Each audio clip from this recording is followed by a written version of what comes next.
Air India की flight में बम की धमकी। तिरुवनंतपुरम एयरपोर्ट पर हुई इमरजेंसी लैंडिंग।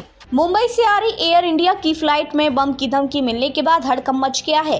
फ्लाइट की तिरुवनंतपुरम इंटरनेशनल एयरपोर्ट पर इमरजेंसी लैंडिंग कराई गई है। बताया जा रहा है कि एयर इंडिया की फ्लाइट एयरपोर्ट पर उतरी और उसे एक आइसोलेशन वे में ले जाया गया।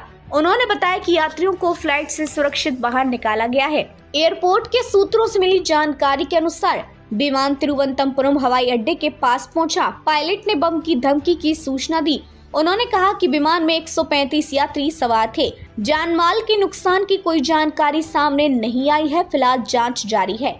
मीडिया रिपोर्ट्स के मुताबिक AI 657 22 अगस्त को 7:30 बजे बम की धमकी की सूचना दी गई थी। इसके बाद TRV हवाई अड्डे पर पूर्ण आपातकाल घोषित कर दिया गया। विमान के तिरुवनंतपुरम हवाई अड्डे के पास पहुंचने पर पायलट ने बम की धमकी मिलने की जानकारी दी। उन्होंने बताया कि विमान में 135 यात्री सवार थे। हालांकि अभी तक इस बात की जानकारी नहीं है कि बम की धमकी किसने दी और कैसे दी है। एयरपोर्ट अथॉरिटी ने बताया कि फ्लाइट की इमरजेंसी लैंडिंग के बाद सभी यात्री सुरक्षित हैं और उनके सामान की जांच की जा रही है।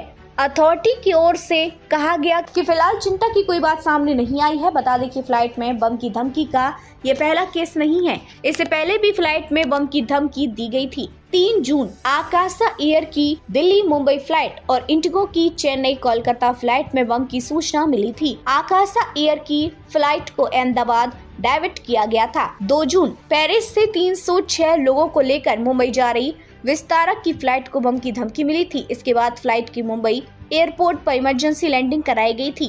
1 जून चेन्नई से मुंबई जाने वाली इंडिगो की फ्लाइट 6E 5314 में बम की अफवाह फैली थी। इसके बाद मुंबई एयरपोर्ट पर इमरजेंसी डिक्लेयर करके फ्लाइट की लैंडिंग कराई गई थी।